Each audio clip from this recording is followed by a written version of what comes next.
Ladies and gentlemen, let me begin the third day of the Kormarine Conference. As a courtesy to other participants, please turn off your mobile phone or put it into silence mode. And you are kindly requested to take your seats so that the conference will begin soon. And we prepare some coffee and tea and some brownie and some snacks. Please have freely. A simultaneous interpretation service is available for this conference. Please listen to channel 1 for Korean and channel 2 for English.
Good afternoon, ladies and gentlemen. Good afternoon. Good afternoon.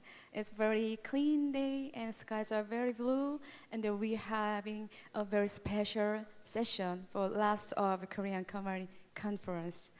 Okay, now we will begin session 5 of the Kormarine Conference 2023 entitled Seminars of Overseas Market Entry Strategies. Session 5 is we propose ideas for marine equipment cooperation on ways to branch out internationally, including Brazil, in Saudi Arabia, and in Greece. Unlike the previous session, we will have a Q&A session after every speaker's presentation. Please raise your hand for the question and the microphone. If you are online, please leave a comment with your questions. For the first presentation, I would like to invite Mr. João Azevedo, Vice President of Sinaval. The title of this presentation is Opportunity in the Brazilian Maritime Sector. Please welcome him with a warm round of applause.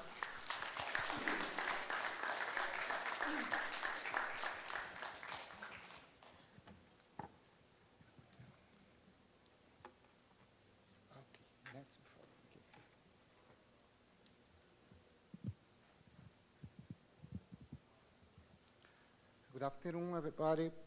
First of all, I would like to express my gratitude to all organizers for this invitation, for providing us the opportunity to share insights of Brazilian shipbuilding offshore industry. In particular, our partnership Comeia and Comeia Brazil to invite us to be here. There are much that Brazil can learn from Korea and vice versa. Initiatives like this are essential for our success in both nations. In the great joy to enthusiasm I stand before you today to Kormarine event, and I'm deeply honored to represent Sinaval as a vice president and address all for you. Brazil has always played a prominent role in shipbuilding and offshore industry, and it's truly exciting to see our country claim the global prominence in this sector. Sorry about my English, everyone, but I send my translator for my presentation for the translation. Lately, I have received invitation for Germany, Japan, and Korea to discuss opportunities in the Brazilian shipbuilding sector. This is a testament to our potential and our growing global influence. Let's explore together how Brazil is once again in the forefront of the shipbuilding offshore industry. I look forward to sharing our optimistic vision for the futures of this sector in our country. Thank you for being here.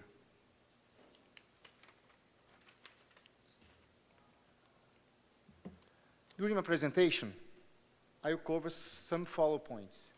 First, I will provide a brief overview about Sinaval and its significance in the Brazil. Next, I will discover the capabilities of the Brazilian shipbuilding industry in the recent deliveries. Following that, I will delve into the order book and the opportunities in the Brazilian market. Lastly, I will present alternatives for decarbonization of the Brazilian maritime sector. And finally, I will conclude by summarizing the key points present in few slides. About Sinaval. Sinaval is a cornerstone in the Brazilian shipbuilding and offshore construction landscape. We proudly represent the country's leading shipyard, strategically positioned along our vast coastline, even inland regions like Manaus. Our mission is to advocate and promote the interests of the Brazilian shipbuilding offshore industry. We work tirelessly to drive growth and excellence with our industry, and our influence extend beyond the corporate realm. We are actively engaged to economic and governmental fora, collaborating to shape policies and regulation for the fast sustainable industry development.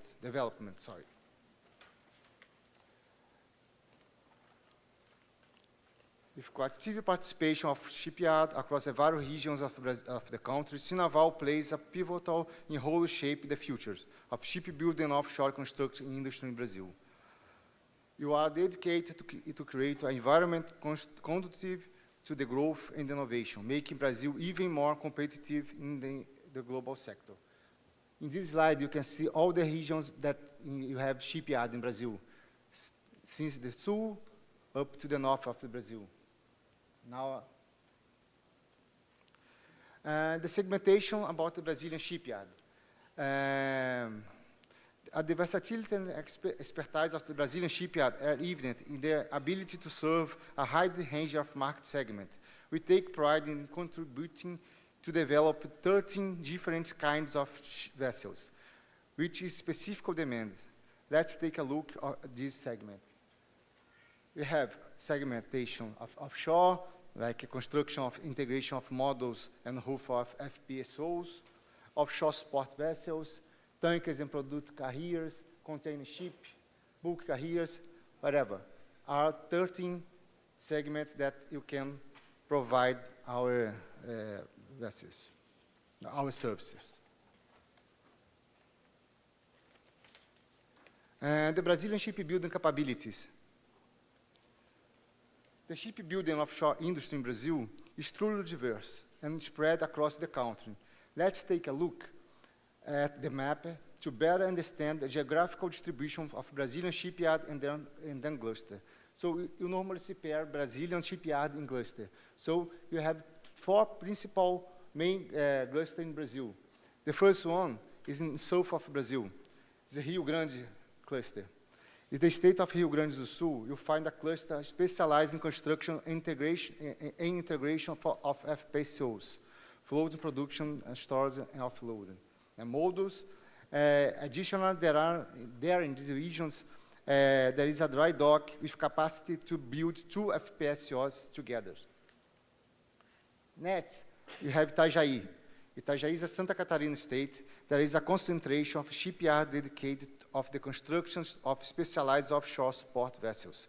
There are 5 shipyards focusing this segment in this area. Then, you have Rio de Janeiro. Rio de Janeiro is hosts the largest cluster in terms of quantity of shipyard in Brazil. The regions capable to building a variety of vessels types, from models to Petrobras to FPSOs, semi-submersive, platform, drill ships. You highlight Barsfeld Shipyard, which has a robust portfolio for Petrobras model construction and the history of the building of FPSOs. Then you have Pernambuco. Pernambuco is the region in state of Pernambuco. We find shipyards specialized in the construction of large vessels. Notable, Atlântico Sul is the largest shipyard in the South America. Bahia and Espírito Santo, also there are important shipyards. And also you have in North Brazil some shipyards focusing river, tugboats, barge, and some kinds of products. And Brazilian shipyard. Sinaval has brought together the leading Brazilian shipyard, considering only those operate in the segment of ship, platform, and OSVs, and transformed them into the Estaleiro Brasil. Our intention was showcase installed capacity of our shipbuilding offshore industry. As such, you have a following figure to illustrate the capacity of the Estaleiro Brasil, with a total area of 8,472 square meters, provide ample and modern space to our vessels construction and repair. We also have our shipyard capacity to process up 700,000 tons of steel per year, and other numbers that you can see on the square.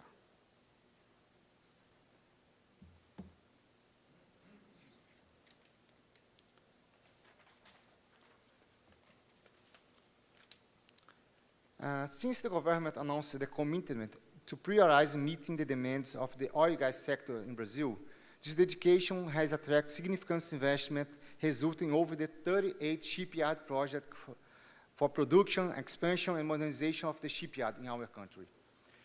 Total investment of the shipyard, sorry. These efforts have led a total investment of more than $6 billion. Substantial portion of this resource was allocated in the construction of new shipyards equipped with the state-of-the-art technology and world-class infrastructures. These investments are not only modernizing and expanding our shipyard, but have also made Brazil capable of meeting the demands of primarily for Petrobras and Transpetro demand. The message that I want to cover in that not our industry is ready to address the anticipated demand that in the coming years. You are prepared to face future challenges and continue to deliver high-quality solutions to the domestic and foreign market. The challenges of the new resurgence will be significant, but through the partnership and hard work, we are confident that we will overcome them. Now I'll show some pictures about Brazilian shipyard. For example, this is a Rio Grande shipyard located in the south of Brazil. No, sorry, it's Atlântico Sul. It's a mistake. I made a mistake, sorry. The Atlântico Sul is the biggest shipyard in South America. Rio Grande, sorry. Rio Grande, sorry. Rio Grande. So it's the Rio Grande that have capacity to build two FPSOs together. It's in South Brazil, very specialized in FPSO project. Here, there is now is Atlântico Sul shipyard. It's the biggest shipyard in South America. It's located in Pernambuco. This picture is not so recently, but the shipyard was also in construction, but you can see the size of the shipyard. Now, you can see the Jurong shipyard, from Jurong holding in Brazil, located in Espírito Santo state. And as I mentioned before, this is a Brasfel shipyard located in Rio de Janeiro with a lot of FPSOs, semi-submersibles, a lot of the works to do there.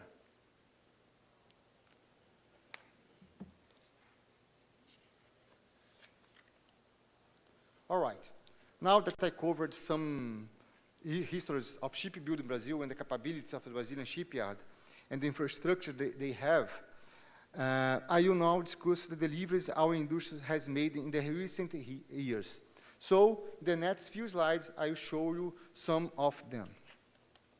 Some of the deliveries from the Brazilian in the past 10 years. But it's important to remember that Brazil has gone through a challenging period in the last 6 years, without almost no demand in Brazilian shipbuilding industry.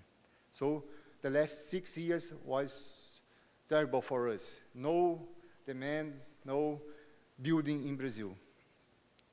In this slide, you can see that our industry has delivered 4 PLSVs, 377 offshore support vessels, and more than 250 at port tugboats.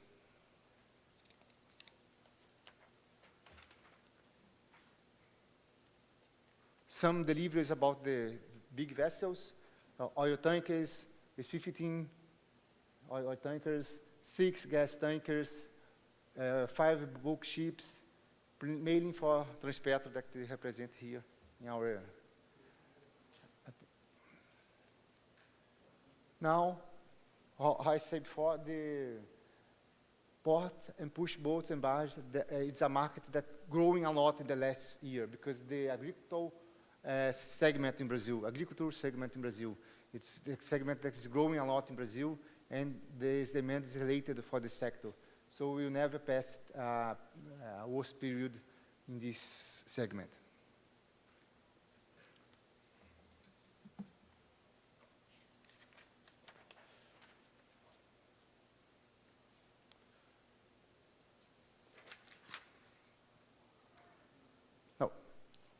So regarding the segment offshore, you can see the deliveries by Brazilian shipyards platform models for Petrobras in recent years.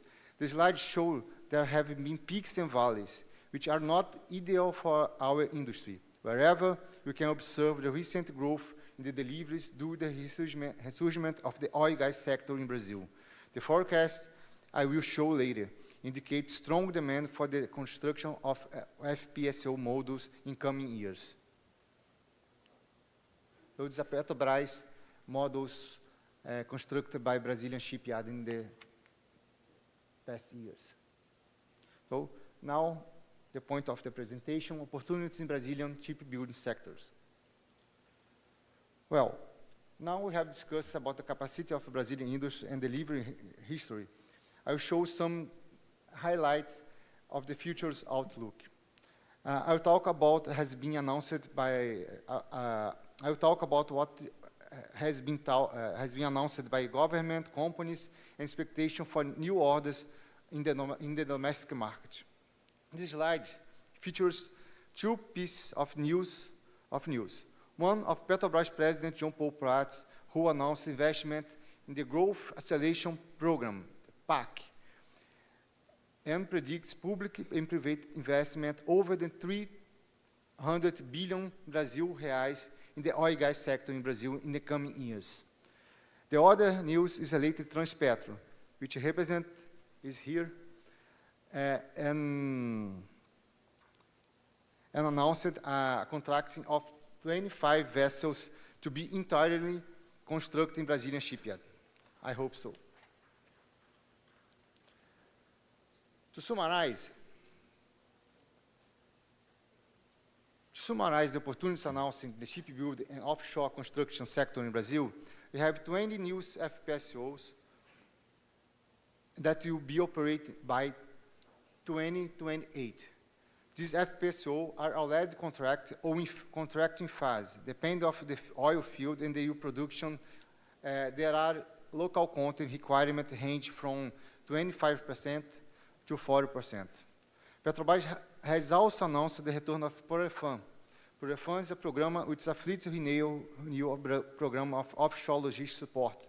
In this new phase of the program, Petrobras has announced the hiring 28 more offshore support vessels to build in Brazil. Additionally, there is a strong market in Brazil related to the commissioning of platform. Petrobras has several platforms that need to be decommissioned in the coming years. Whether they are FPSOs and submersibles, these involve investments around $9 billion, and much of this commissioned work in the carry out in the Brazilian shipyard. They are prepared to operate in accordance with the best global standards in environment and occupational safety.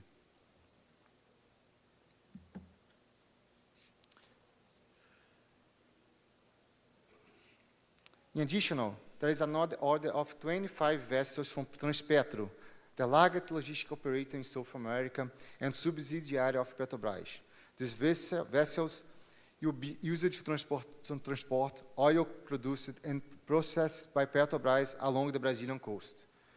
These vessels are also part of a growth acceleration program, PAC, and are included in the Transpetro investment plan for the coming years. They are expected to build in Brazilian shipyard with their design incorporating technology that meet IMO's carbon intensity reduction targets for 2030. Furthermore, the Brazilian Navy's place is a significant role in driving the shipbuilding industry in Brazil. Currently, we have 4 frigates being constructed in Brazilian shipyard, and the new tenders are planned for an additional 4 frigates and 11 patrol vessels. All these vessels will be built in Brazil with a high level of local content. Now, I will discuss a little bit more about the decarbonization in Brazilian maritime sector. It's important to note that I'm not an expert in this subject, but I believe it's essential to highlight some relevant points. Additionally, it's also remember that Brazilian industry has a clean energy matrix, being 6 times cleaner than Chinese and 5 times cleaner than Korean industry. In the upcoming slides, I will provide information on what the Brazilian market has been analyzing in terms of decarbonization. So, among the alternatives, use of maritime biofuels is the primary option for Brazil. Brazil holds a prominent position in terms of biotechnology and bioenergy, with competitive biofuel industry in the country that can contribute to the decarbonization of the sector as a supply of biofuels. Biofuels can ensure commercially and scalable volume due to the technological maturity, and help develop production chain, the availability of logistical infrastructures, and adaptation of existing vessels propulsion technology, all which ends drop-in solutions. In the following slides, I will provide some highlights regarding the biofuels being considered in the Brazilian market. This includes FAM, AVO, fit diesels, ethanol, LNG, and biomethane. About the FAM, biodiesel FAM. Talking about biofuels FAM, in the end of 2022, the first refuel with renewable content in Brazil has carried out on the vessel Darcy Ribeiro, owned by Transpetro in Rio Grande, Terminal Rio Grande do Sul. The refuel considers 90% of mineral origin and 10% of biodiesel. In the next year, estimate that production will double and capacity will increase by 30% in scenario with 15 blends.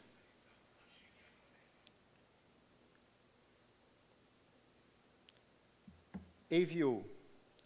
This large-scale production of AVO in Brazil is under development by companies like Brazilian Biofuels, BBF, on the largest palm oil production in the country. The biorefinery in the Manaus Free Trade Zone with production capacity of 500,000 cubic meters per year is scheduled for 2025.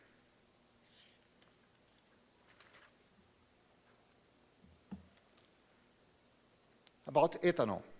Ethanol is currently the most consumed and transported biofuel in the United States, in Brazil, and the United States and Brazil being the largest producer in the world.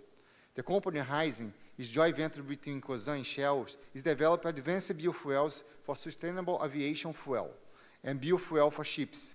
The operation of 20 cellulosic ethanol plants and 39 biogas production models at ethanol plants is planned by 2030. However, the challenge has formed a strategic partnership for the development engine technology for the ethanol-powered ship.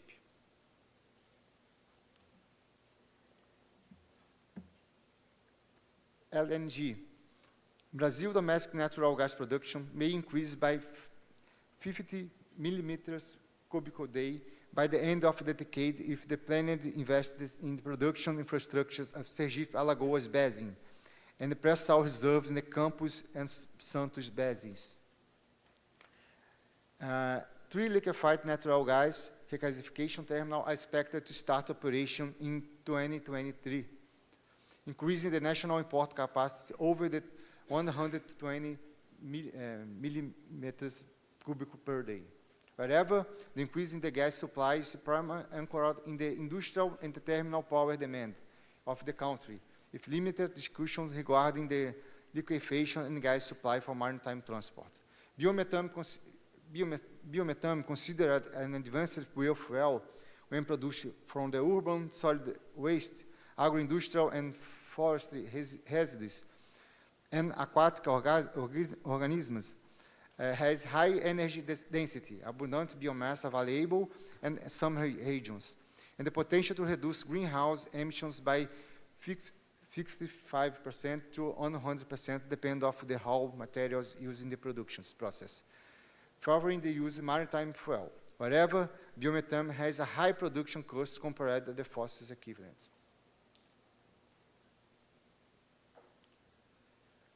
Conclusions, finally. Certainly, please go ahead and provide some content you'd like to include for 2 slides, and I'll help draft them.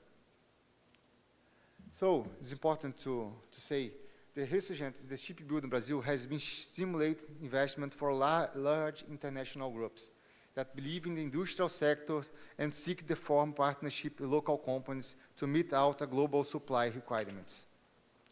The main objectives are develop strategic in-house capacity of local ships and offshore platform construction and repair, establish a competitive sector based in international benchmarks, build a network of local suppliers can remain competitive in ongoing contracts, develop low-carbon technology. About the biofuels, for the decarbonization maritime sectors, the penetration of alternative fuels, including biofuels, hydrogen, ammonia, and electricity, you need to advance. Technological, supply, pricing, including carbon tax, financing, and logistical challenges must be addressed. Public policies will also be essentials. So this is my highlight. Thank you. As I draw in this presentation to close, I sincerely hope that I have successfully conveyed our message. Brazil is a crucial conjuncture on the cusp of revival in the shipbuilding industry. You are open to collaboration, involve exchange of technology and know-how, and welcome partnership for the forced mutual growth. While I win manufacturers as much as possible in Brazil, international cooperation in the countries that excel the shipbuilding sector will be instrumental in our collective success. If any of you are interested to delve further into Brazilian opportunities that Brazil has to offer, please don't hesitate to reach out. You're more than welcome to contact me directly via my email. I'm closing lectures embrace the pivotal moment with enthusiasm and determination. The future of shipbuilding offshore constructions in Brazil hold a vast potential, and together you can make it reality. Thank you. I look forward to future collaboration and conversation. Thank you. Obrigada and obrigado. Thank you very much, Mr. Joao Ajaredo, Vice President of Naval. Okay, now we're going to have a Q&A session. Yeah. Okay, if you have any question, just feel free to raise your hand or please come up on the front of this mic. Could you come to here for the online streaming person? Because now over 60% are in online streaming now. Thank you very much. Okay. Hello. Thank you very much for the information. We know that in the global maritime industry, in renewables, there is a shortage of large crane capacity installation vessels for monopiles. With the planned growth of Brazilian offshore wind, Is the shipbuilding industry in Brazil looking to manufacture their own vessels, or are you relying on the global vessels to come to Brazil? Yeah. The legal, how I can say, yes, you need to this kind of design for a company to build in Brazil, because the regulation of the offshore wind farms in Brazil is happening right now. So it's a lot of things to discuss to be, how I can say, the government needs to create the rules, the laws, and all the arcabouços. But we really intend to these kinds of construction need to be in Brazil with a high level of local content to use the Brazilian shipyards and Brazilian shipbuilding capacity. Great, thank you very much. Thank you very much. Do you have any question, just feel free to come up here, or yeah, we can waiting. Yeah. Oh, thank you very much. Could you come up to the microphone, please?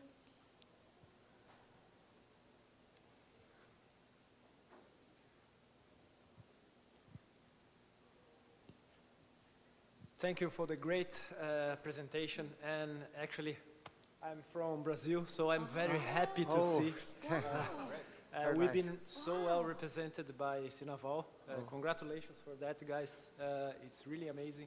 And actually, I would like to do a statement, because our country is one of the most, has the most clean, the cleanest electricity and industrial production in the world. Yes. You said well that we have the biofuel as a main source of energy in the country for transportation. Yeah. So I'd like to hear some comments for you guys that we are so green country on the production side that everyone that's concerned with the footprint of carbon should take a look on us and actually invest on the country. So I would like just to hear some comments from you. Thank you. Nice, thank you for the opportunity. Prazer recebê-lo aqui também, em português. Não. At Rio, Brazil is a very clean industry. Always said before, 6 times cleaner than Chinese industries, 5 times cleaner than South Korea industry. You have electrical matrix more than 90% cleaner. So Brazil is considered the Arabia Saudita, Saudi Arabia of the renewables. High potential of solar plants, wind offshore plants. So it's very nice for us have a Brazilian green industry. Brazil is a green country. So talking about the future is about the investment in this decarbonization. So we are very open to receive and collaborate into the world with our clean industry. Thank you. 네, 현장에는 그 뒷좌석까지 지금 We have all the seats filled here, and we have over 70 people joining us in the conference through online channel. So you can also speak in Korean. Translation is provided.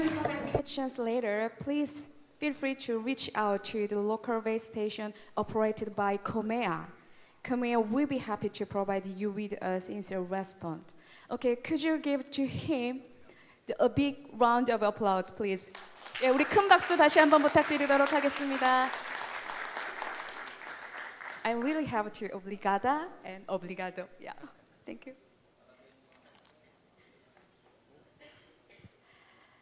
Next presenter is Mr. Stavros Hatch-Grigoris, the manager of Advanced Engineering Service, sharing us on the development of the international and the Greek shipping fleet and the value of the Korean technology and shipbuilding for them. Please welcome him with a warm round of applause.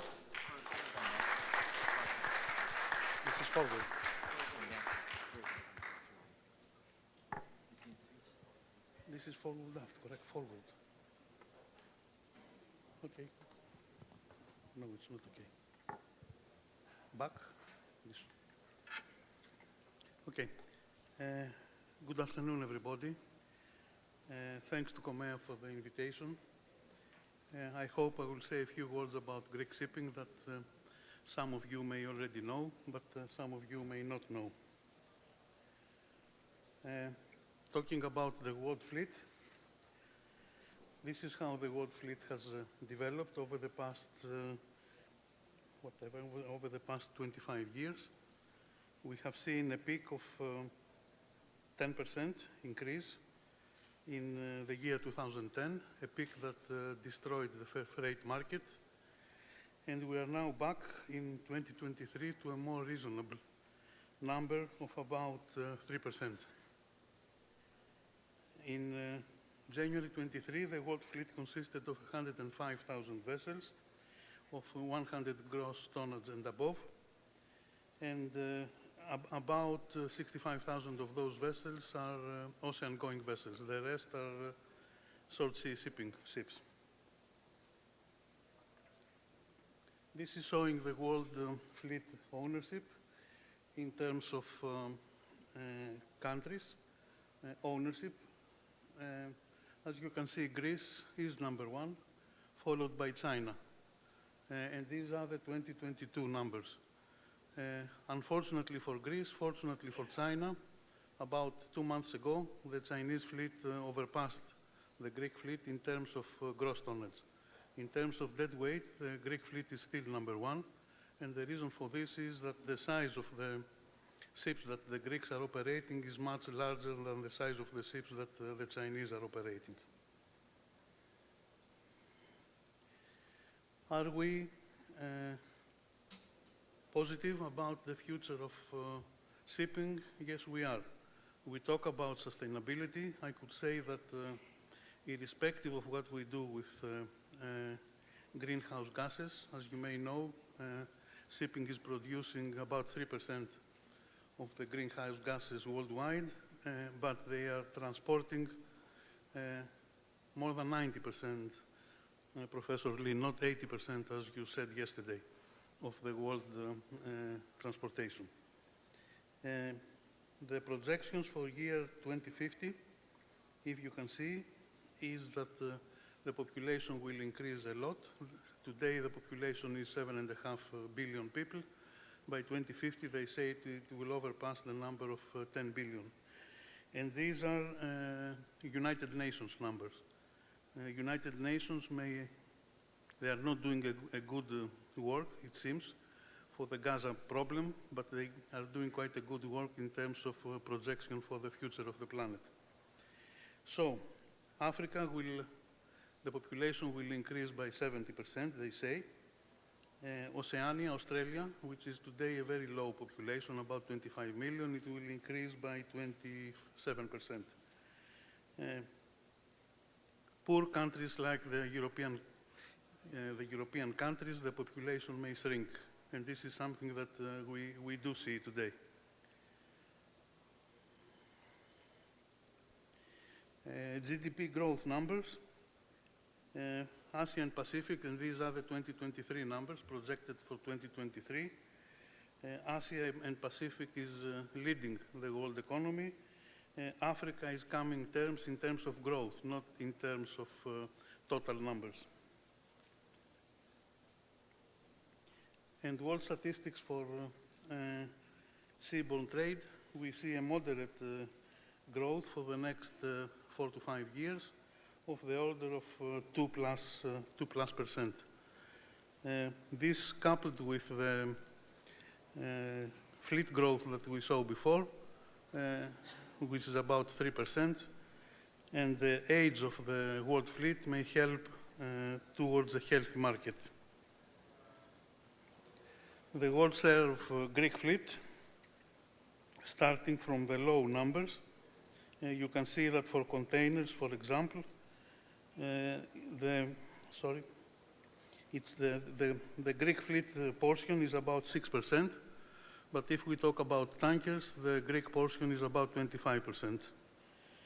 For the LNGs, which are ships of the fashion of the day, the Greek fleet is about 20% of the existing fleet.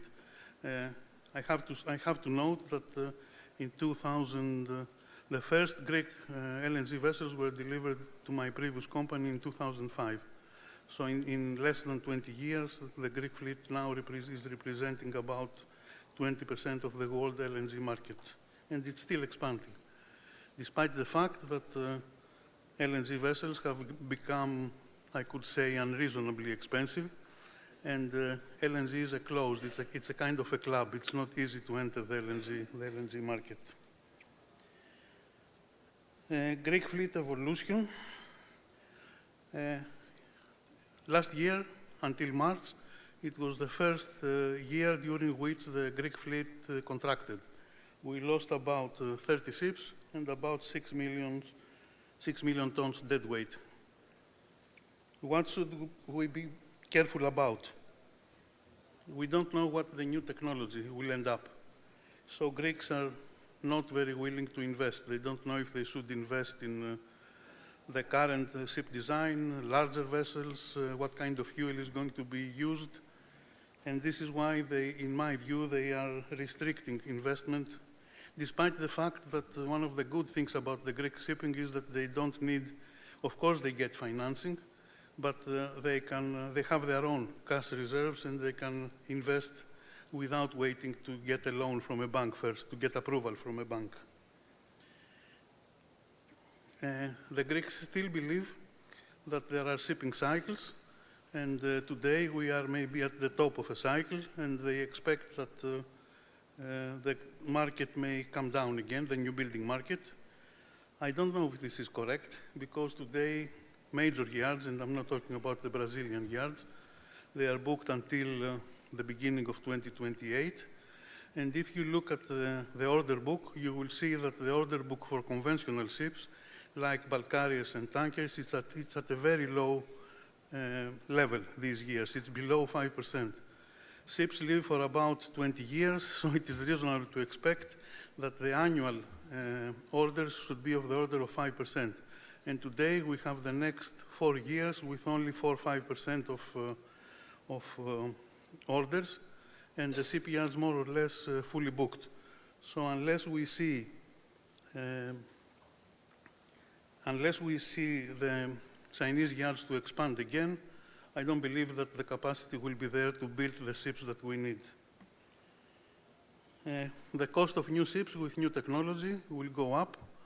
If we talk about a VLCC, the price for a VLCC today, forget if it is in China or Korea, is about 115 million. To make it dual fuel, you will need 20 million more. And there are not many people that will do will accept this investment, especially in today's unstable energy market. OPEX will go up, but of course OPEX are not that important today. The OPEX of VLCC is about $10,000 per day, and the high that the VLCC should get to break even with today's prices is $50,000+ per day. So to economize $1,000, if you can get a charter of 50, it's not really worth doing. EU ETS, I believe you know what will happen in the EU. Ships that go to the EU from next year will have to pay a carbon trading tax. And if we talk about Greek ship owners, they get really sick if they hear the word tax. They don't like this word. Greek shipping, fortunately, and this is one of the reasons of growth, is basically tax-free, as it is the shipping for many other countries. Germany was complaining a lot that Greeks do not pay tax. Greeks pay two times the tax that the German ships registered in other countries, not in Germany, as is the norm, pay. Interest rates, this is a problem. Interest rates, as you know, they go up. Part of the reason of the expansion of the world fleet over the past 10 years was that interest rates were very low. Now we see interest rates of the order of if you want to borrow some money, it's LIBOR plus 3%, 4%, total maybe around 6%. And the trend is to go for the interest rates to go up. The Greeks do not operate long-term, or at least most of them. They prefer to operate in the spot market, take advantage of the spot market instead of doing a long-term investment with a reasonable or unreasonable return. This is the exception for this rule is the LNG fleet.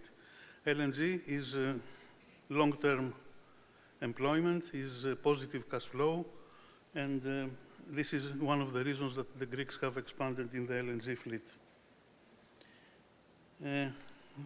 In Greece, today we have about a bit less than 700 companies. Only 20 of those companies are above 100 ships, and the total 50 above 50 ships. So the model of the Greek family model, family companies that are operating 5 to 10 to 15 ships today, because of the new requirements, because of the complexity of shipping, because of the difficulty of shipping, is a bit under revision. But if we lose the small companies, I think the core of Greek shipping will be lost.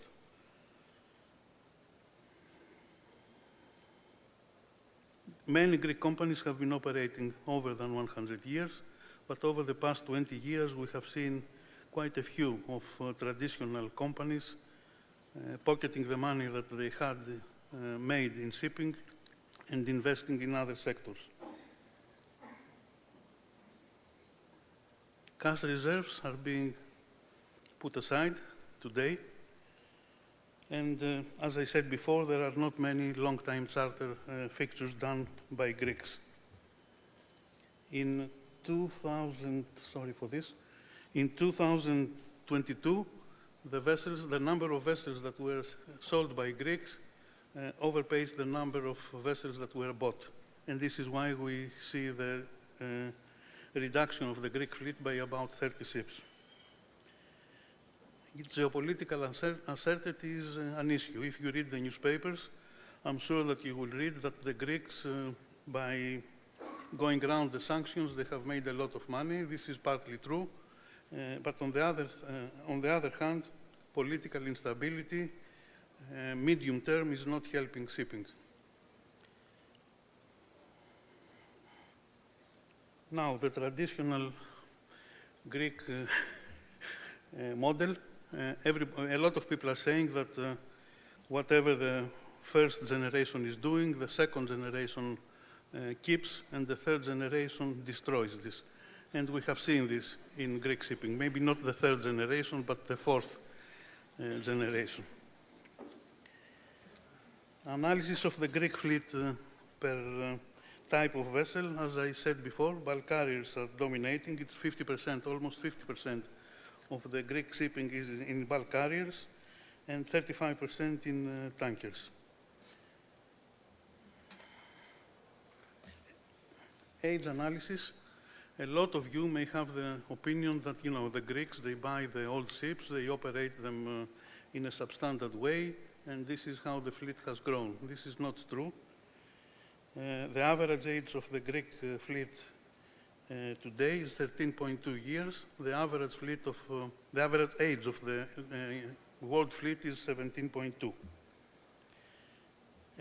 There is a difference, or let's say deviation, between what is happening with the Greek control fleet, and up to now I'm referring to the Greek control fleet, and to the Greek flagged, to the national flag ships.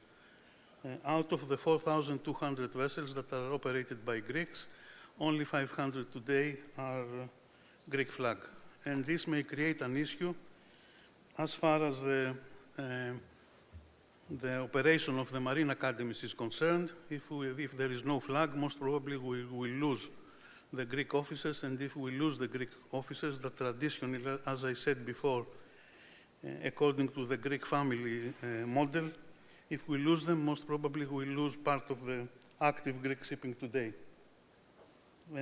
Class societies that Greeks are using, if you can see ABS, BV, Class and K, and Lloyd's Register, they have about 700 ships or a bit more each. DNV is a bit down. RINA is more down, but RINA is expanding a lot over the past few years. And the next, on the right-hand side, you can see what is happening with the Greek flag vessels. For the Greek flag vessels, ABS has the majority. Main registries, I said before, that the Greek flag vessels is only about, is small. It's about 12.1% of the fleet. Liberia is first. Actually, if you study the history of Liberia, you will see that after the end of the Second World War, it was actually Liberia that cooperated with the Greeks and developed the Greek fleet. And Marshall Islands are going up, it's 26% up. I don't know if you know it, but I read it recently, and it's not related to shipping. I read about a week ago that Marshall Islands are still getting money from the US government because of the nuclear tests that were done there 60 years ago. But it was good business, it seems. Environmental equipment. The average percentage of the world fleet that is fitted with scrubbers is 31%. The average percentage for the Greek fleet is 41%. The average percentage of energy-saving devices for the world fleet is about 25%. It's 31% for the Greek fleet.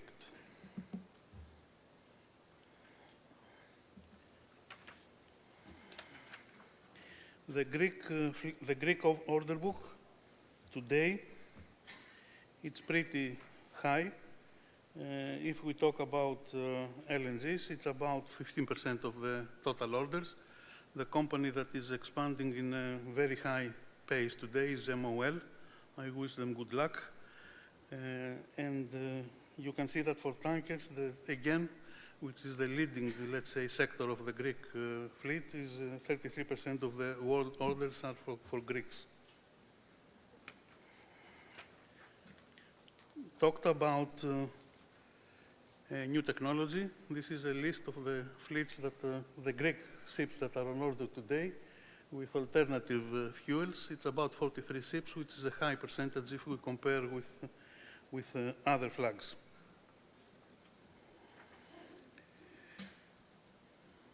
Greek shipbuilding in Korea, it has gone down from a peak of 135 ships in 2010 to 62 ships today, but you have to keep in your mind that the capacity of the Korean shipyards have been reduced. Some people say by 40%, other people say 30%, but definitely it has been a reduction. And also the type of ships that are being built today are much more man-hour intensive. I mean, to build an LNG vessel, you need about 900,000 man-hours. To build a VLCC, you need much less. It's about 450, if I'm not mistaken. As you can see, since 2010, Greeks have ordered 100 VLCCs from Korean yards, and they have also, which is impressive, 124 LNG ships.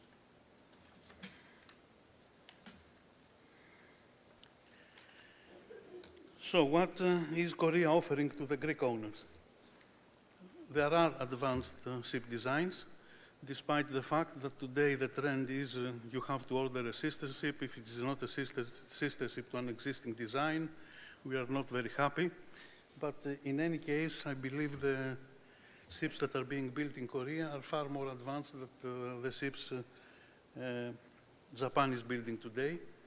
And I have to say that in my view, and this is from my recent experience with Chinese yards, the Chinese yards are catching up fast.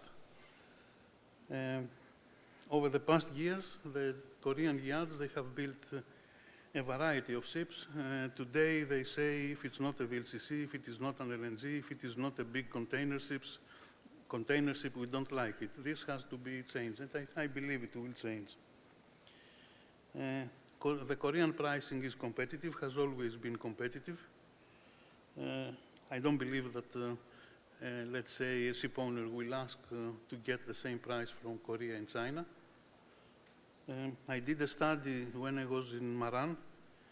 Over a 10-year period, the operating cost of Cape-size vessels, 6 of them built in Korea, 6 of them built in China. The Korean vessels were about $600 per day, less expensive to maintain.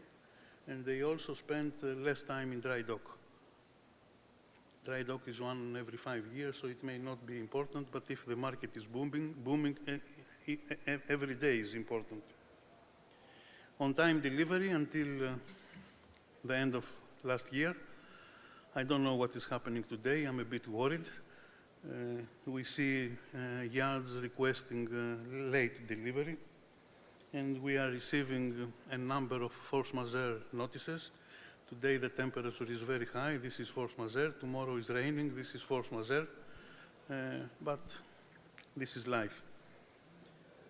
Customer relationships are important. I believe the Korean yards, they value, they respect their clients.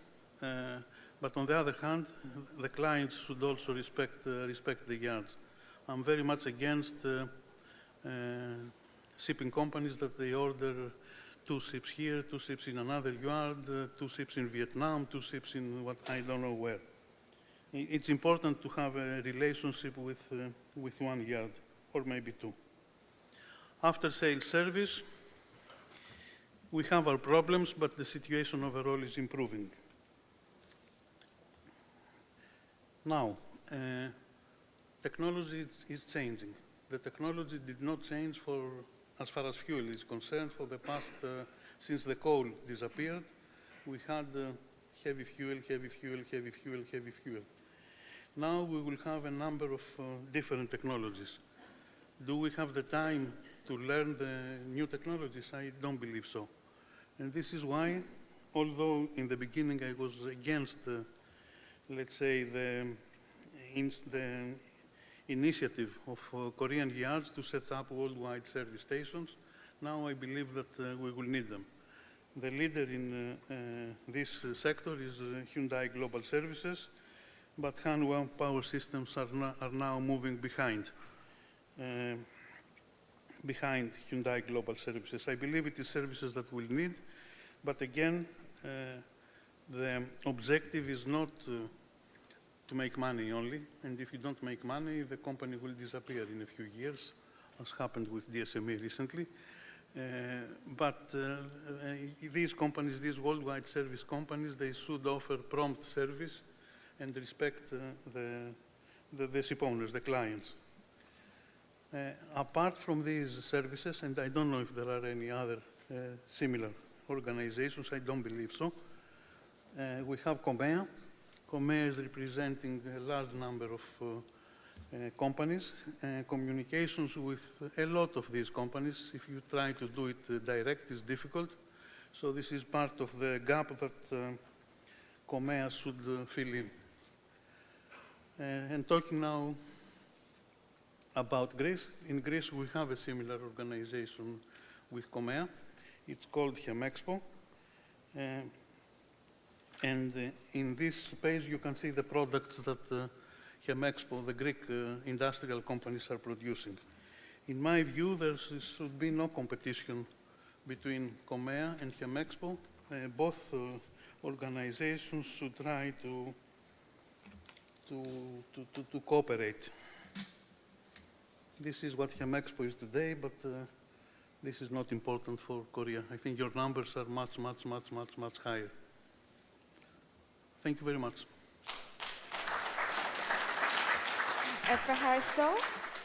Thank you very much for your presentation. Now we're going to have a Q&A session.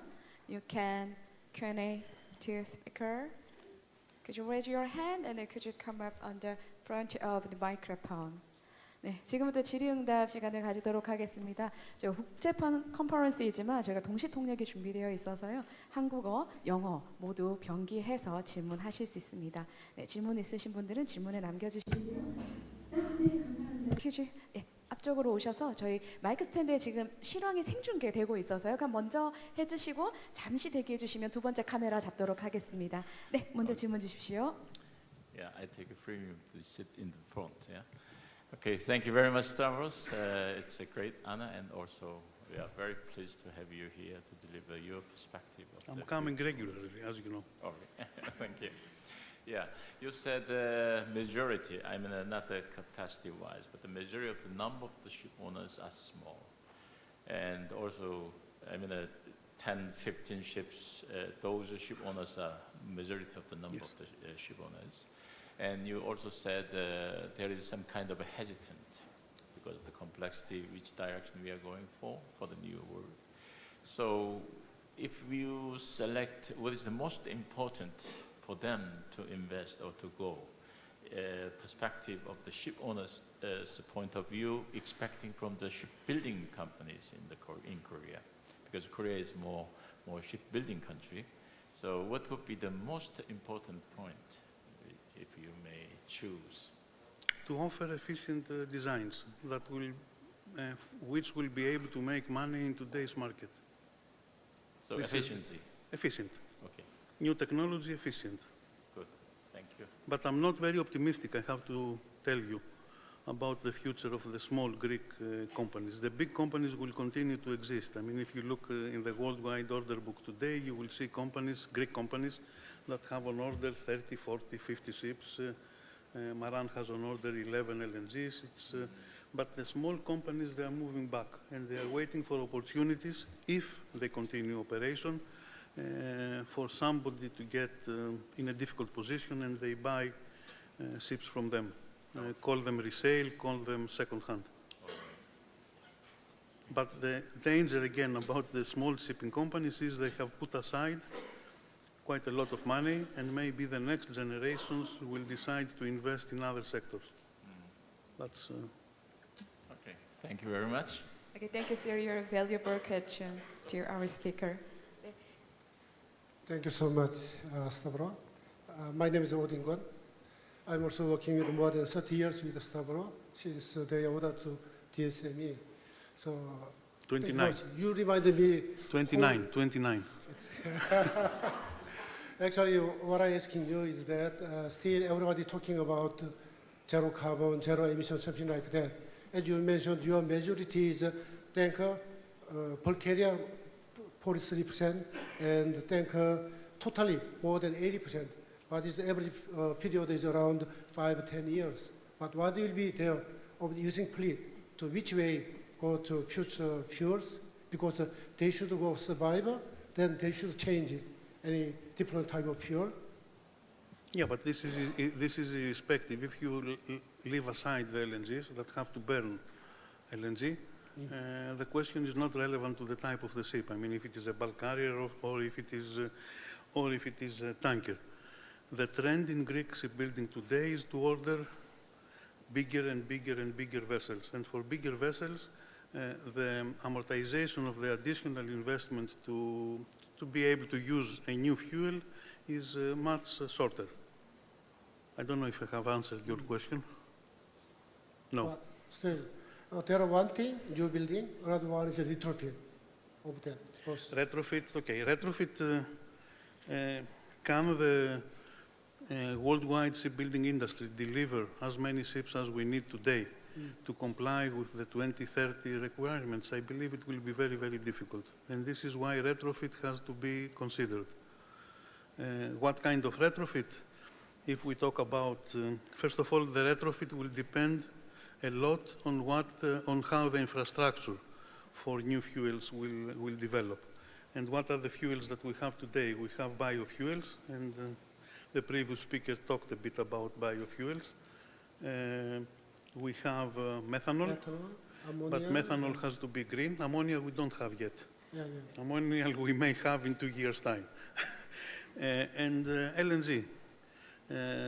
For the LPG vessels that today almost all LPG vessels are being built able to carry ammonia, I think ammonia will be easier to use.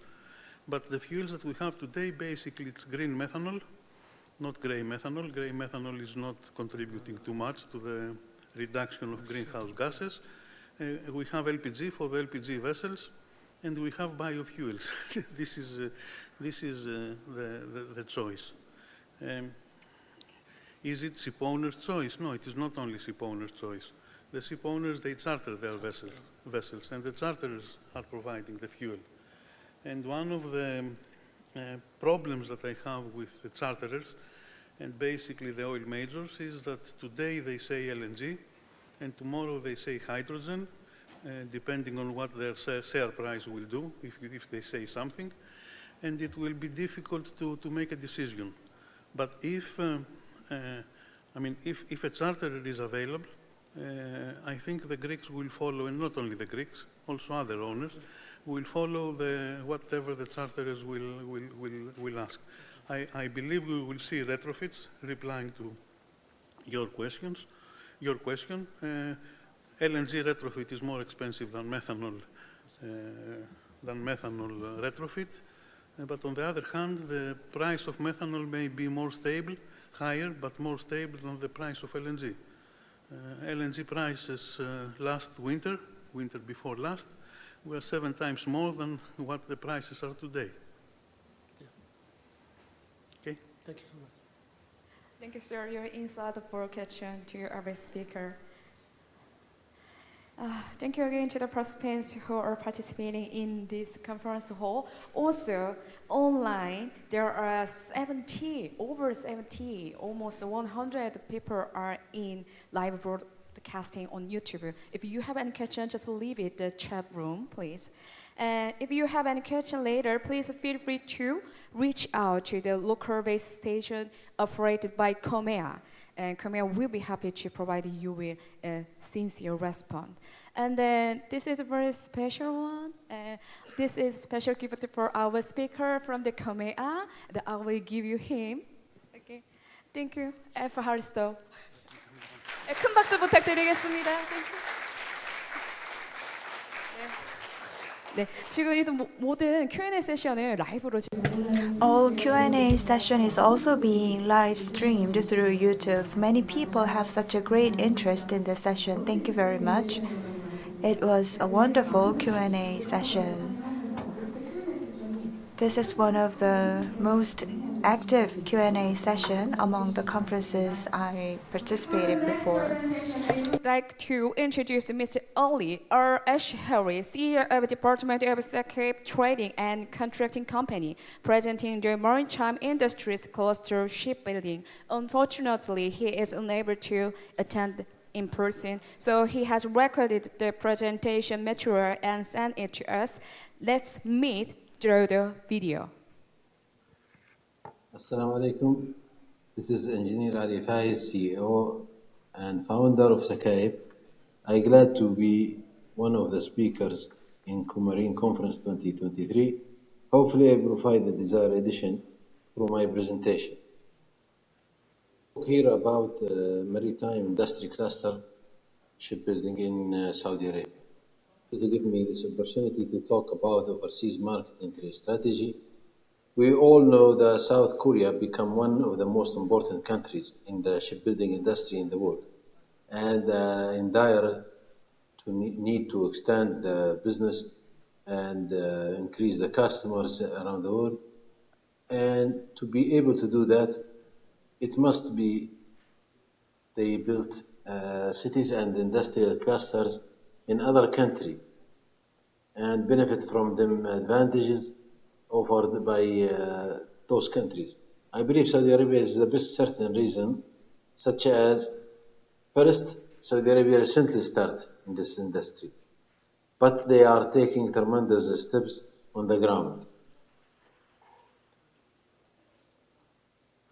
As you know, Saudi Arabia is one of the most advanced in the field of electronic services, as well as the currently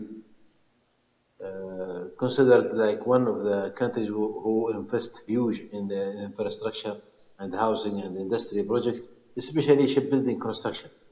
For that, I think Korean companies have to consider Saudi Ras Al Khair city as industrial hub to be superior in the Middle East market and surrounded countries. Second reason, location. Location in the middle of the world and open seas close to Europe and the American market. The prime location for Saudi gives a huge opportunity to be a part of trading routes. Ras Al Khair city is on east coast, around 8 kilo north of Jubail, which is considered one of the largest industry cities in the world in the field of petrochemical and chemical products plus other material.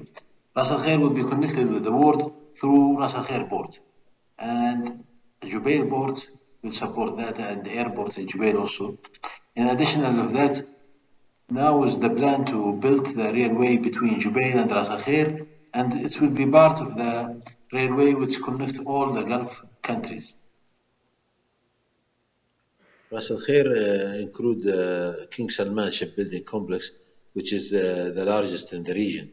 We are talking about 12 million square meter, plus Aramco established IMI with Hyundai partnership, and McKean with Hyundai, and Aramco established Twig forging and casting plant with partnership with Dosan. And beside of that, already the infrastructure developed by Royal Commission with very high standard and quality. And the city including Ma'aden aluminium factory, which is the second in the world, and other factories like steel, iron, chemical, silica, etc. will be constructed soon. Ras Al Khair special economic zone have a privilege which around 5% corporate income tax for 20 years and zero customs, zero VAT in between the factories inside that zone. Plus the ownership can be reached 100% for foreigners. Shipbuilding industry cluster is the ideal way to overseas market entry strategy. Is establishing cluster in Ras Al Khair supply IMI and export to the nearest market.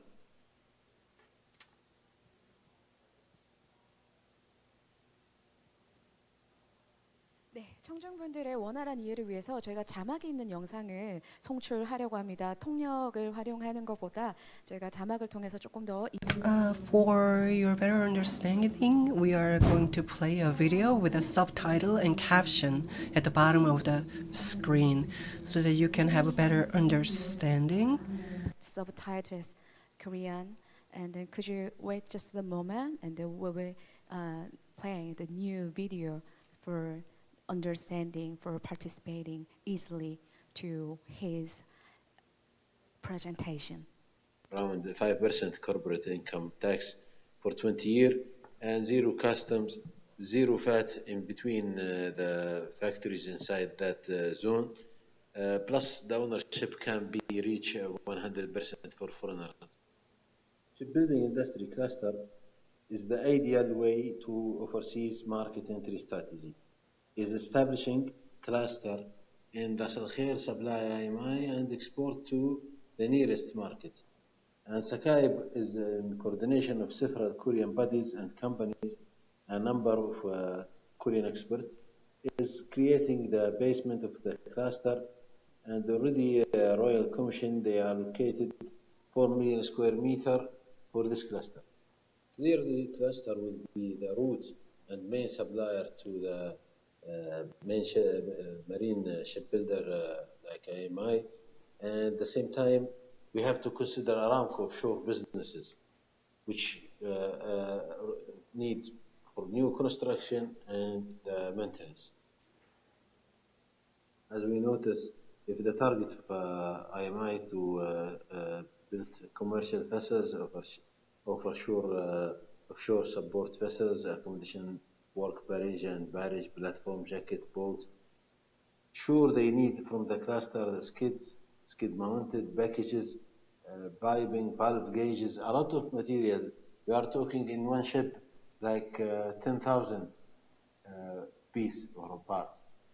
And this is a huge really. If we know the target of IMI is around 43 vessel, and we are talking about 430 something thousand. parts have to be produced. And this is the examples of the products which we can start it, either mechanical or electrical, instrumentation, safety, a lot of material we can establish here in Ras Al Khair. The effect of the business in Ras Al Khair, we think it will be similar like Busan in Korea. I think in this stage we need up to 500 something factory in Ras Al Khair. As we see some statistic in Korea, the company which they are supplying to the main shipbuilder in Korea, around 24,000 company. They are providing the parts to the main contractors. Then the cluster market here, we can say in Saudi we can start with shipbuilding with IMI, and then we can extend to provide spare part to Ministry of Defense, Saudi Naval Forces, and Ministry of Interior through Border Guard. Also, we can provide part to oil and gas plants such as pump, valve, whatever. Then that will extend to the Middle East and other countries with the same segments. And here we are trying to establish 50 factory clusters. Then within 5 years, we will cross 400 factories. At the same time, we should extend our businesses to other clusters like oil and gas, like automobile, electric, electromechanical, electronic clusters. Finally, I wish our trusted partner, South Korea, be more prosperity and progress. I also hope that I have provided the desired addition to this conference. For any question or clarification, please contact me anytime. Thank you very much. Shukran. Thank you very much.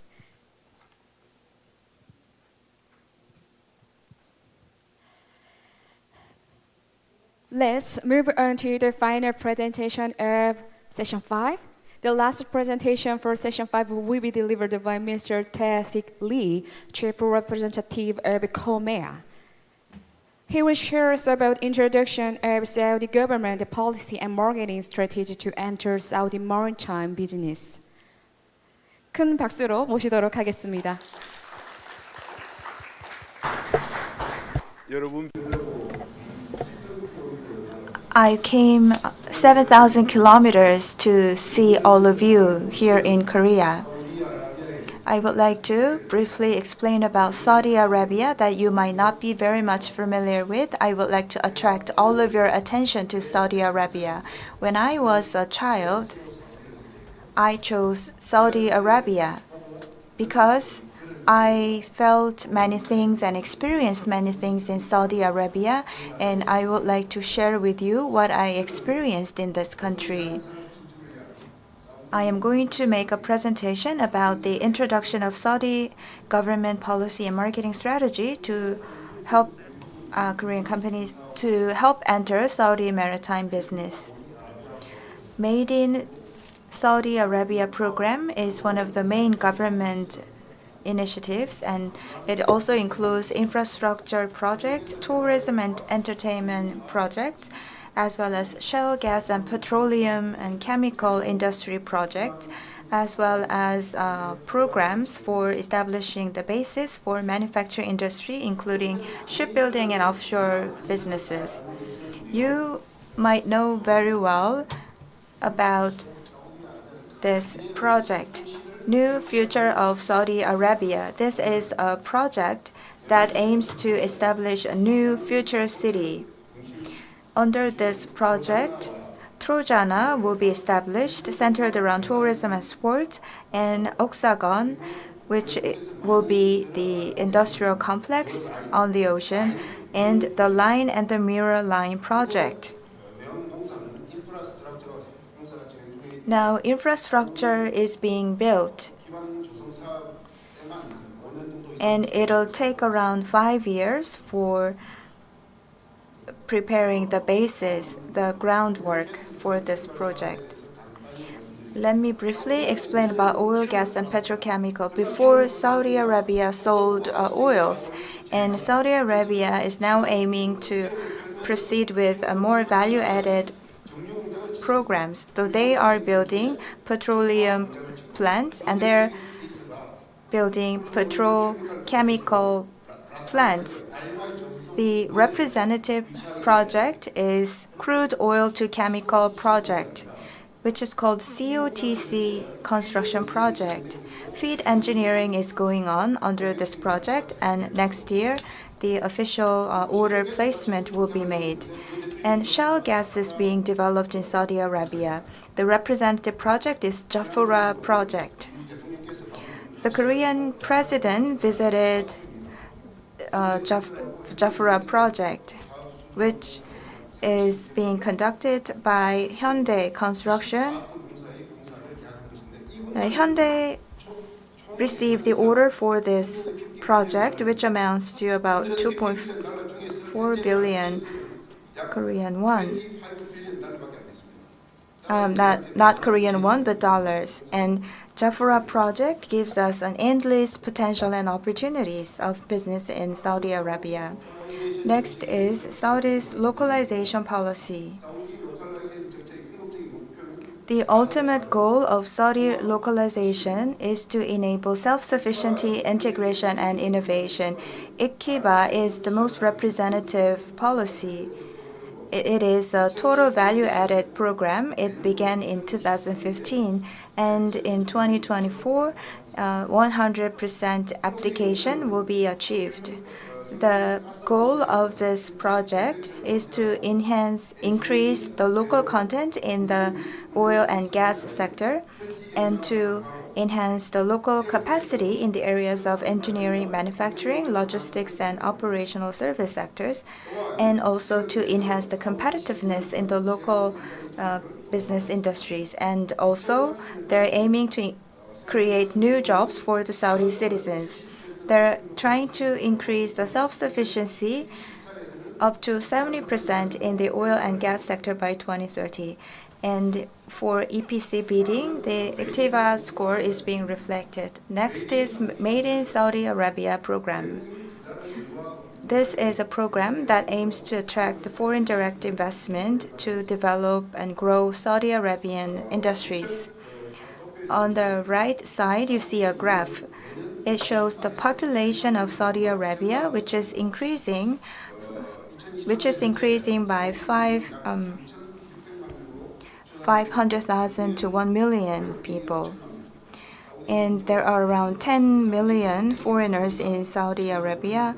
About 25 million natives of Saudi Arabians are living in this country. In order to benefit from this Made in Saudi Arabia program, you have to ensure that the local contents take up at least 40% or more, and the foreign company must be a company registered in the Saudi Arabian, the SAGIA,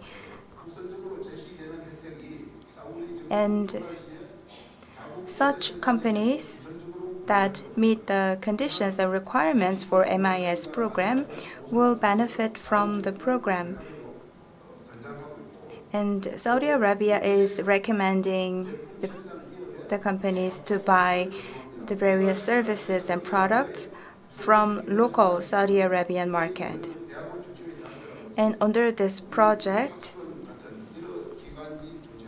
there are many academic or research institutions in Saudi Arabia which will be working with the foreign companies under this program. Also, there is import-export financial support under this program. When we hire Saudi Arabian residents as employees, or when we provide them with trainings, we can receive financial support, financial expense support from the Saudi Arabian government.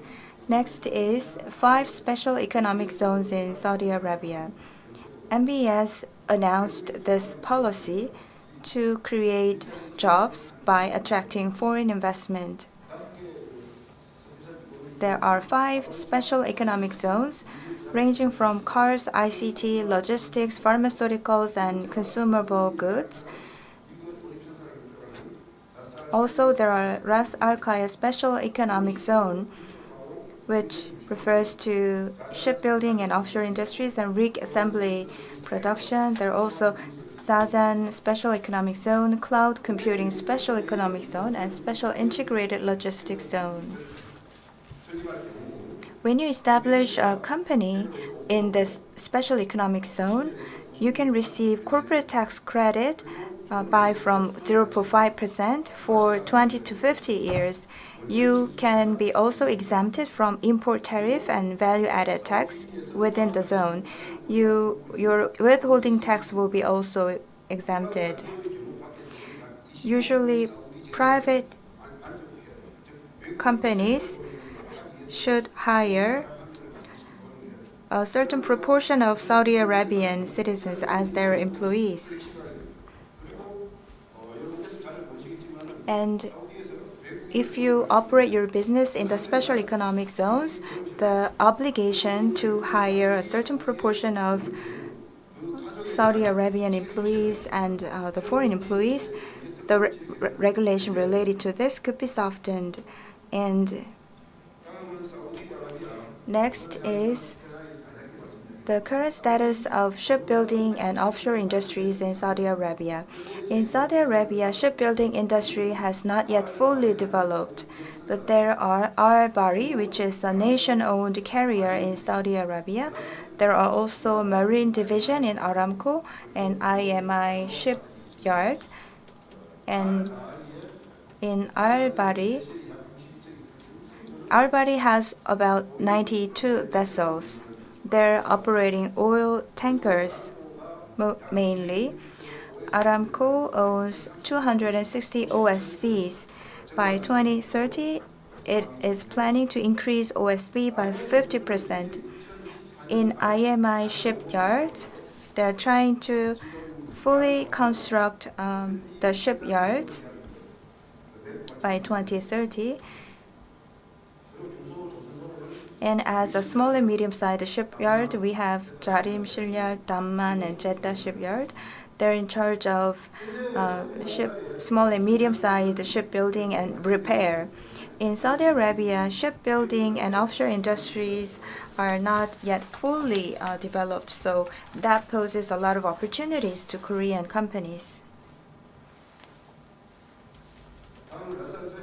Next is the Special Economic Zone in Ras Al Khaimah. As introduced by the previous speaker, there are the sites for IMI shipyards. The total area is around 40 million square meter. We have secured 4 million square meter site which could be allocated to Korean companies through the joint efforts between Korea and the Korean companies. Our role is to hold this site for Korean companies, and when you sign contract, you will sign contract with a direct contract party, not us. Around this IMI shipyard area, there is a construction going on to establish a steel mill invested by China, India, and Saudi Arabian companies. Those steel-making factories are currently being established around the shipyard. As you might know very well about IMI shipyards, now the 95% of the shipyards is completed. 거기에 지금 아람코하고 현대중공업 엔진사업부가 합작으로 엔진 조립 공장을 짓고 있습니다. 현재 야드 공사가 중국 기업에 의해서 진행되고 있는데 2025년 1차적으로 현지 조립 공장을 완성하고 다음 2027년에 현지에서 생산하는 것을 목표로 공사. The first assembly will be completed by 2025. There are not many cast or force of plant production.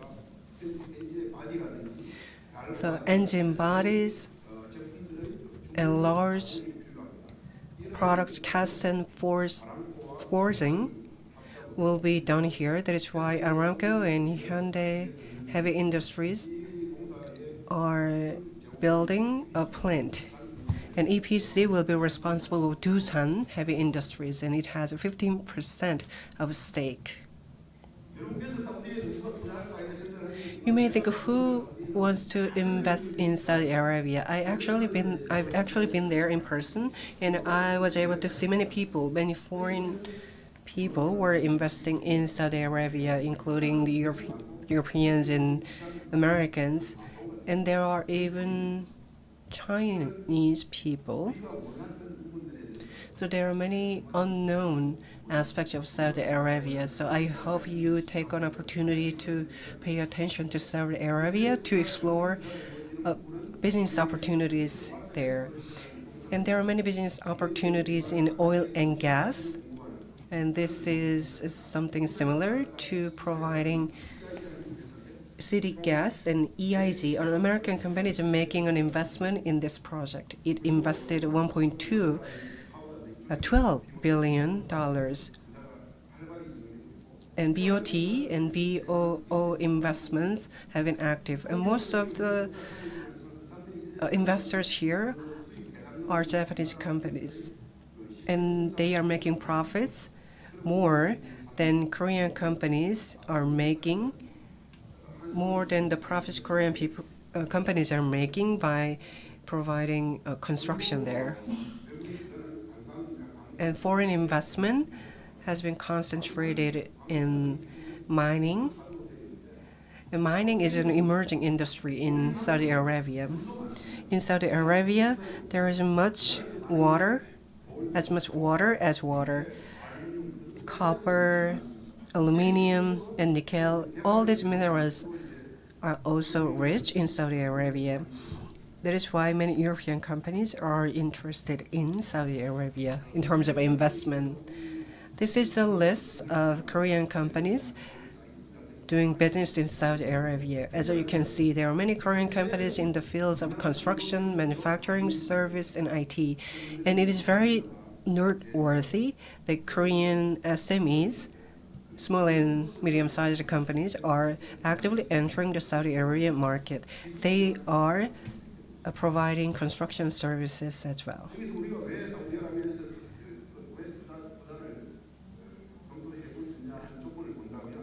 Let's think about what investment conditions Saudi Arabia offers. Saudi Arabia is a young country. 75 or less of the population is under the age of 35. And Saudi Arabia, families there, they are big families. On average, they have 6 to 7 children. And it is a leading country in the Middle East and Africa. And it is a religious leader in the Arab world. And it is a geopolitical center of gravity in the Middle East. And it is also important to note that the Saudi Arabian government is very active in providing support for foreign companies.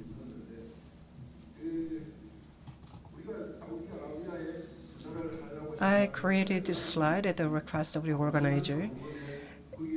And you may think, when you are encouraged to make an investment in Saudi Arabia, you may think you might need a sponsor, local sponsor. But the simplest way to make an investment in Saudi Arabia is to create a local incorporation. You can start even with 10 million Korean won or 20 million Korean won. Of course, there will be more expenses required later on, but still, once you create a local incorporation, you can have 100% stake of it. And you also have to expect 1 month to get a permit for creation of a local incorporation. It takes time to register your company name, because the Saudi Arabian authorities wants to verify whether your company name is in violation of their religious law.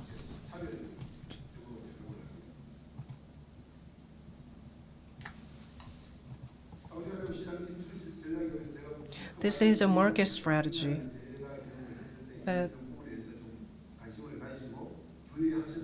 But this is what I want you to be careful about when you decide to enter the Saudi Arabian market.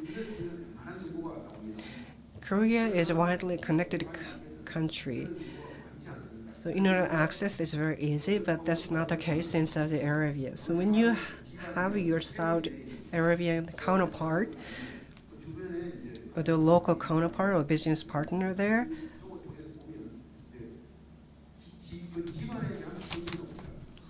you can always use referral system. You have to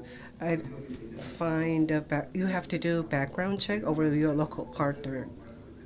And meeting the deadline is also another important thing you have to consider. When you provide products and services in the Middle East, getting pre-approval is a prerequisite. It's a must. So you have to be aware that this is a must. So take all the necessary steps and procedures. There is a lot of fees in the Middle East. Buyers as well as sellers, both of them have to pay a fee. When you try to buy something from the local people, they may ask you, do you know this person and that person? And that means you have to pay a fee for these people. If you don't have any friends or acquaintances in the Middle East or Saudi Arabia, try to build a connection. And don't be fooled by a fame, or don't be fooled by people who claim that they know important people or they know authorities. So you should be very careful when you make an agreement. In terms of custom clearance, our target time is 1 hour. So you have to be very careful to have a very generous and long enough lead time. When I first went to Saudi Arabia,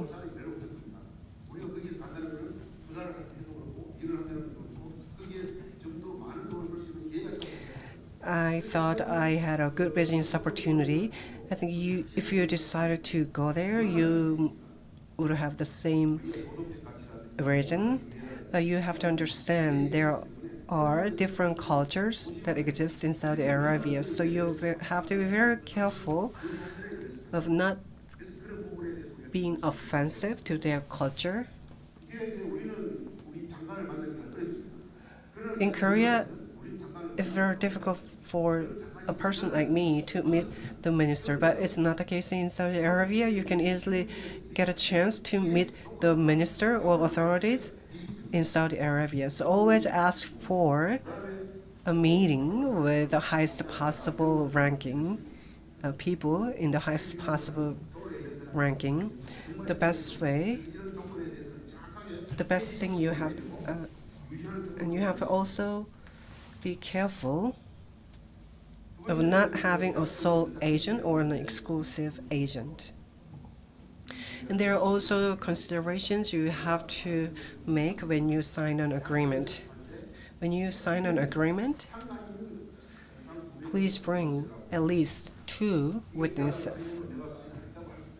Because later, some of the people who signed the agreement may lie and they retract what they said.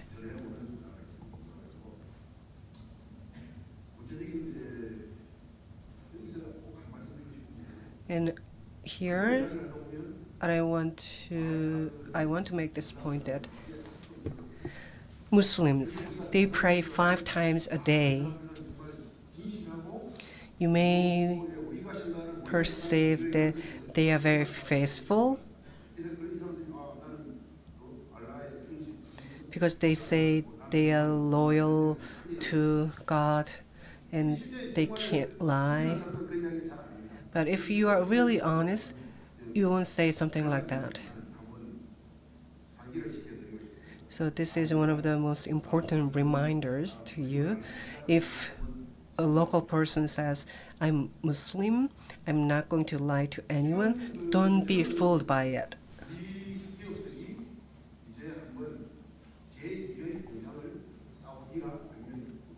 I think it's a high time for Korean companies to consider building the second generation of factories there because of the increased regulations and unwillingness to work in production among the younger generation. Because Korea's labor market conditions are getting worse. And Korea lacks workforce. And the working age people, the number of working age people is decreasing. And young people, they are not willing to work in the manufacturing sector. So personally, I think the Korean economy is at risk. But Saudi Arabia is a young country. It offers abundant and affordable labor. And consider made in Saudi policy. It provides active support. It gives you tax benefits. It gives you young workforce. So take the most out of it.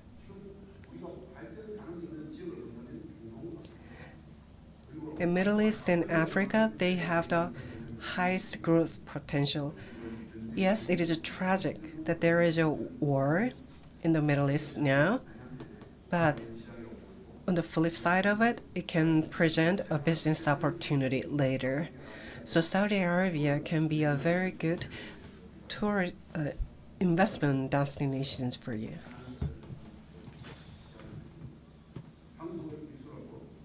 If Korea's technology combined with Saudi Arabia's government funding and raw materials,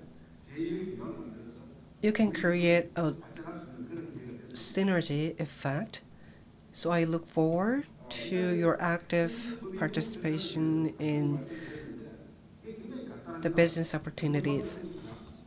And these are the procedures you have to take to do business, to start business in Saudi Arabia. First, you need a board resolution, and you also need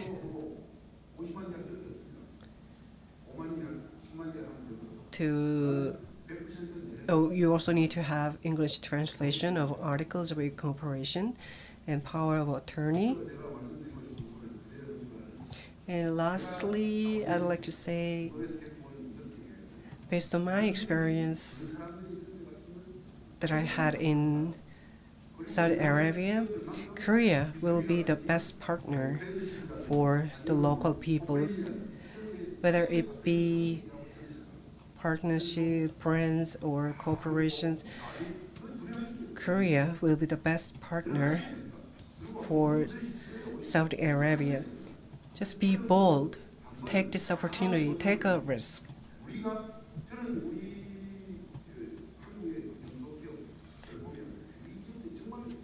I personally think compared to 20 to 30 years ago, Korean SMEs made significant progress. So take fully advantage of your track records. So be bold, take a risk. If you make up your mind, you can always contact me. I've been working in Saudi Arabia over the past 20 years, so you can always contact me. I will always be happy to help you. So thank you for having me today. Thank you so much.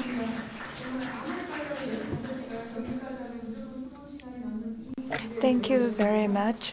He came such a long way to make a presentation for you today in Korea. We have even more participants on YouTube. YouTube online streaming in there. Okay, now we're going to have a Q&A session. 지금부터 질의응답 시간 가지도록 하겠습니다. 저희가 국제 컨퍼런스이나 영어 This is an international conference where we provide simultaneous translation in both Korean and English. Would you raise your hand if you have a question? Q&A to our speakers. Just raise your hand and then you can come up on the front of the microphone. Yeah, could you moving to the microphone? Yeah, thank you. You can stand up. It's better because now the online broadcasting system is working now. Hi. Yeah, thank you This very is much. Mohammed Siddiqui from Dubai. I see. Just would like to know, either any Korean company going to Saudi Arabia do have to have the sponsor as a local? No. Or they can go free zone without a No, sponsor even like Dubai? outside we don't need a sponsorship anymore. Okay. Even around 20 years back, it could be 100% ownership owned by foreign investors. Okay. Same news. Yeah. Secondly, as you mentioned in your session, that we have to have some locals to appoint in the company. So is any certain amount, means percentage, or how we means, suppose we have the staff of new company 2% or 10%, so how many locals we have to appoint? There's no need a local. You can own you 100%. If Because you need Saudi has like amortization like Dubai, they have Saudization. Saudization is depend on your job categories, but normally 25% of the employees you should hire. So we have 25% Saudization, local, yeah. Saudi. Yeah. Thank you. Thank you, sir, for your very informative question to our speaker. 네, 또 질문 있으시거나 네, 유튜브로도 참. Any other questions? You can also Q&A on the YouTube chat room, please. 질문이 없으시면 제가 If you don't have any other questions, let me ask you a question. Do you think which is more in Saudi Arabia between underground water and oil? Saudi Arabia's population is 36 million.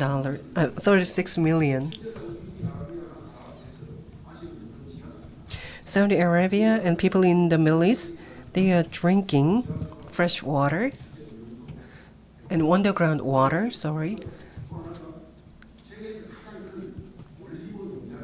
The world's largest olive farm is located in Saudi Arabia.